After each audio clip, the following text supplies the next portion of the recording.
Hello everyone, welcome to day 20 of 24 days in Luke.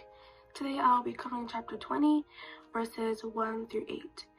Now what is happening in these first 8 verses is that Jesus is seen here in the temple teaching and preaching to the people, and he is met by the rulers and the scribes there, and they're confronting him, asking him, who gave you the authority and power to be here teaching and doing what you're doing?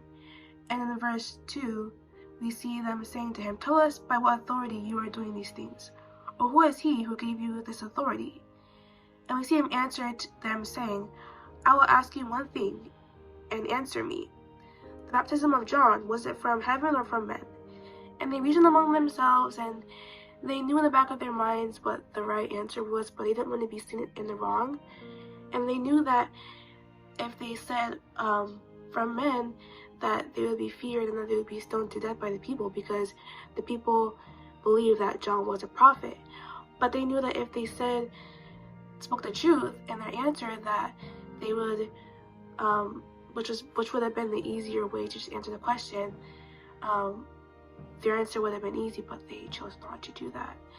And instead of showing their honesty and their beliefs, they calculated and thought in a way to benefit themselves mostly. So we see them misusing their power again and again by trying to put Jesus and trick Jesus with all these questions that they are asking him. But we see Jesus in this way that he is responding to them in the situation. We see how he handled it and wanting to really explain to them what they were not understanding.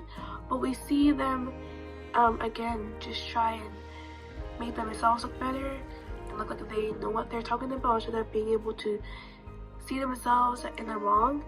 And I think it's really important that, in our own lives, that we are able to see ourselves and to be able to realize when we were in the wrong and do not always want to be right. I think that in itself shows growth when we're able to see our mistakes, and then we could ask God for forgiveness, and that is how we can, one of the ways that we can grow in our relationship with God.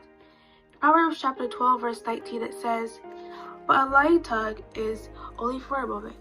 I think right there that we can learn that, and the thing is that we say, we should always honor God and glorify him and be truthful in the things that we say. I hope today that you got something out of this reading and that we may be able to be a good example to others out there.